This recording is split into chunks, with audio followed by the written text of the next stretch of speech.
তিনি গ্র্যান্ড ম্যাট্রিয়ার্স হয়েছেন। পেছন থেকে সব নিয়ন্ত্রণ করছেন। সামনে ৩ সন্তান, পাশে শ্লোকা এবং রাধিকা।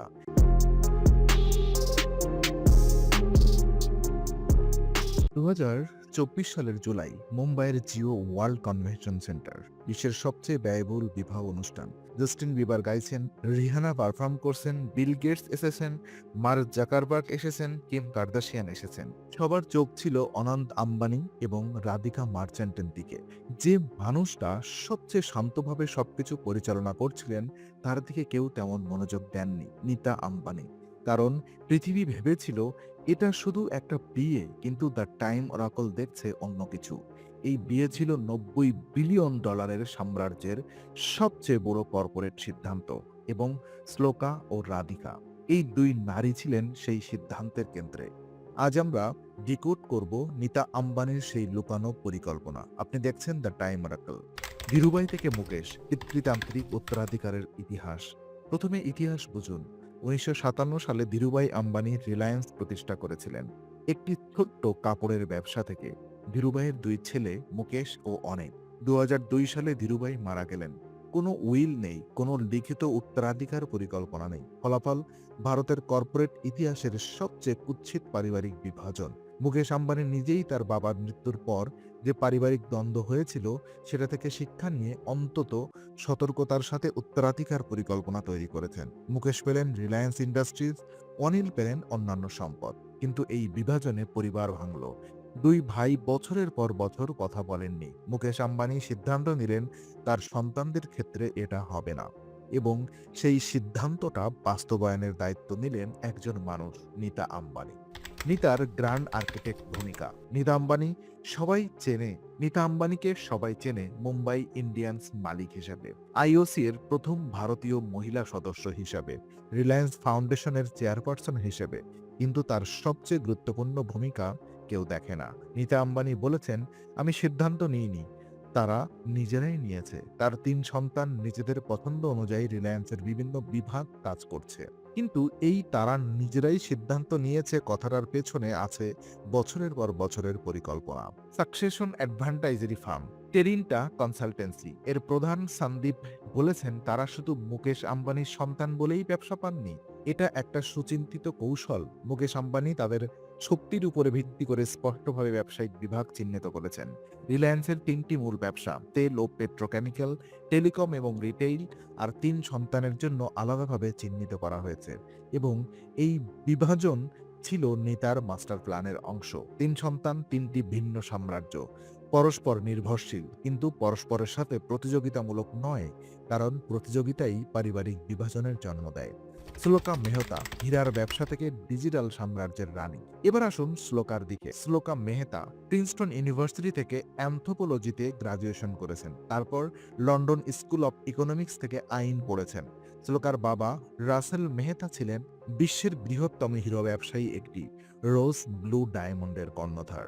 ২০২২ সালে কোম্পানির রাজস্ব ছিল ৫,৫৯৯ কোটি রুপি। শ্লোকা শুধু আকাশ আম্বানির স্ত্রী নন, তিনি নিজেই একটি ব্যবসায়িক সাম্রাজ্যের উত্তরাধিকার। শ্লোকা মেহতা রিলায়েন্স ফাউন্ডেশনের গুরুত্বপূর্ণ ভূমিকা পালন করছেন। রোজ ব্লু ফাউন্ডেশন এর সাবেক ডিরেক্টর হিসেবে তিনি কর্পোরেট ফিলান্থ্রপিতে গভীর অভিজ্ঞতা নিয়ে এসেছেন। কিন্তু শ্লোকার সবচেয়ে গুরুত্বপূর্ণ ভূমিকা বোঝা যায় তার স্বামীর কাজ দেখলে। আকাশ আম্বানি ২০২২ সাল থেকে রিলায়েন্স জিওর চেয়ারম্যান। ৪৫০ মিলিয়ন সাবস্ক্রাইবার, ভারতের সবচেয়ে বড় টেলিকম কোম্পানি। জিও মানে শুধু মোবাইল নেটওয়ার্ক নয়, জিও মানে ডিজিটাল ইন্ডিয়ার মেরুদণ্ড। এবং এই বিশাল ডিজিটাল সাম্রাজ্যের পাশে শ্লোকার প্রিন্সটন এলএসি শিক্ষা এবং হীরার ব্যবসার পারিবারিক সংযোগ একটা অনন্য শক্তির সমীকরণ তৈরি করেছে। নীতা আম্বানি বলেছেন, শক্তিশালী বৈবাহিক অংশীদারিত্বের ক্ষমতা তাদের সন্তানদের উপরে প্রভাব ফেলেছে। তারা নিজেদের বাবা মাকে ৪০ বছর একসাথে দেখছে। রাধিকা মার্চেন্ট, নতুন শক্তির নতুন মুখ। রাধিকা মার্চেন্ট অনন্ত আম্বানির স্ত্রী। কিন্তু তিনি কে? রাধিকা ১৮ ডিসেম্বর ১৯৯৪ সালে জন্মগ্রহণ করেছেন। তার বাবা ভিরেন মার্চেন্ট, অ্যানকোর হেলথ কেয়ারের CEO. Radhika new York university থেকে পলিটিক্যাল অ্যান্ড ইকোনমিক্সে ডিগ্রি নিয়েছেন। পড়াশোনার পর Radhika cadre consultancy business strategic consultant হিসেবে কাজ করেছেন। তারপর স্প্রেভা, একটি বিখ্যাত রিয়েল এস্টেট ফার্ম এ যোগ দিয়েছেন। রাধিকা শুধু একজন বিলিয়নিয়ারের পুত্রবধূ নন, তিনি নিজেই একজন ট্রেইন বিজনেস স্ট্র্যাটেজিস্ট এবং তার স্বামী অনন্তের কাজ দেখুন। অনন্ত আম্বানি রিলায়েন্সের নবায়নযোগ্য শক্তি বিভাগের নেতৃত্ব দিচ্ছেন।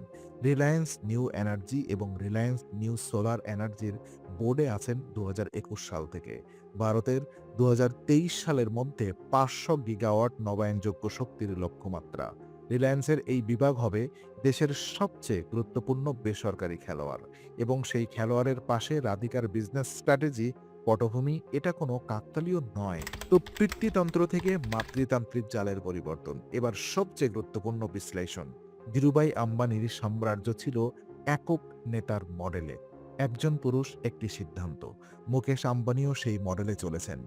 কিন্তু নীতা আম্বানি বুঝেছেন একক নেতার মডেল ভঙ্গুর। মুকেশ আম্বানি নিজের বাবার মৃত্যুর পর যে পারিবারিক দ্বন্দ্ব হয়েছিল সেটা থেকে শিক্ষা নিয়ে অত্যন্ত সতর্কতার সাথে ৩ সন্তানের মধ্যে সাম্রাজ্য ভাগ করেছেন। কিন্তু কিন্তু ভাগ করলেই বিভাজন ঠেকানো যায় না। ভাগ করা সাম্রাজ্যকে একসাথে ধরে রাখতে হয় এবং সেই একসাথে ধরে রাখার কৌশল হলো শ্লোকা এবং রাধিকা। শ্লোকা এবং রাধিকা, দেবরানী, জেঠানি সম্পর্ক সবসময় পাবলিকের সামনে উপস্থাপন করা হয়। পোশাক মেলানো থেকে একসাথে পারিবারিক অনুষ্ঠানে যাওয়া, এটা একটা সুনির্দিষ্ট পারিবারিক ঐক্যের বার্তা। দুই পরিবার, মেহতা এবং মার্চেন্ট, যারা এখন আম্বানি পরিবারের অংশ, তারা শুধু বিবাহ সূত্রে আসেননি, তারা এসেছেন হীরার ব্যবসার নেটওয়ার্ক, ফার্মাসিউটিক্যাল কোম্পানির সংযোগ এবং আন্তর্জাতিক ব্যবসায়িক অভিজ্ঞতা। আম্বানি পরিবারের ৩টি বিবাহ একসাথে ৩টি বিশাল ভারতীয় সাম্রাজ্যের। পিরামাল, মেহতা এবং মার্চেন্ট কে একটি নেটওয়ার্ক বেঁধেছে, একটা বিবাহ নয়, একটা স্ট্র্যাটেজিক অ্যালায়েন্স। কিন্তু নিতার সবচেয়ে বড় চালটা এসেছে ২০২৪ সালে। নীতা আম্বানি ২০২৩ সালে রিলায়েন্সের বোর্ড থেকে পদত্যাগ করলেন। ঘোষণা করলেন রিলায়েন্স ফাউন্ডেশনে মনোযোগ দেবেন। মিডিয়া ভাবল তিনি সরে যাচ্ছেন।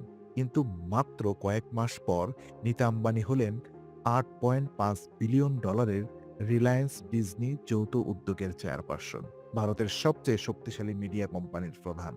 এই যৌথ উদ্যোগ ৭৫০ মিলিয়ন দর্শকের কাছে পৌঁছাবে। আইপিএল থেকে হটস্টার সব এক ছাদের নিচে। বোর্ড ছেড়ে গেলেন এবং সাথে করে নিলেন ভারতের সবচেয়ে বড় মিডিয়া সাম্রাজ্য। এটাই নিতার স্টাইল, সরে যাওয়া ভান করে আরো বড় জায়গায় বসা। তো আসল পরিকল্পনাটা কি? নিতা আম্বানি আসল পরিকল্পনা কি? সংখ্যায় দেখুন, পরিবারের সম্পদ $১১৩.৫ বিলিয়ন বেশি। ৩ সন্তান, ৩টি ভিন্ন বিভাগে। আকাশ জিও টেলিকম, ঈশা রিলায়েন্স রিটেইল, অনন্ত নবায়নযোগ্য শক্তি। নিতার কথায় আমি প্রায়ই তাদের সাথে বসি এবং বলি, আমার শিডিউল নমনীয়। তোমরা বলো কখন বাড়িতে থাকতে হবে। কর্মক্ষেত্রে জরুরি কাজ থাকলে যাও, আমি বাড়ি সামলাবো, শিশুদের সামলাবো। এই একটা বাক্যে নিতার পুরো কৌশল বোঝা যায়।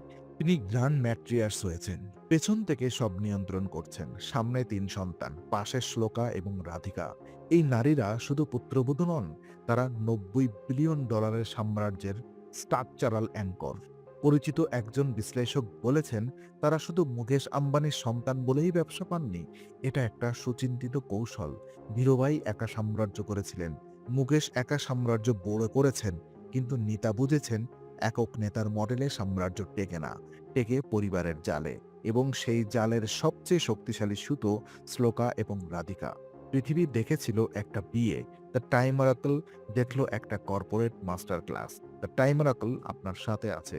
লাইক করুন, সাবস্ক্রাইব করুন, কমেন্টে বলুন আপনি কি মনে করেন আম্বানি সাম্রাজ্য পরের প্রজন্মেও টিকে থাকবে।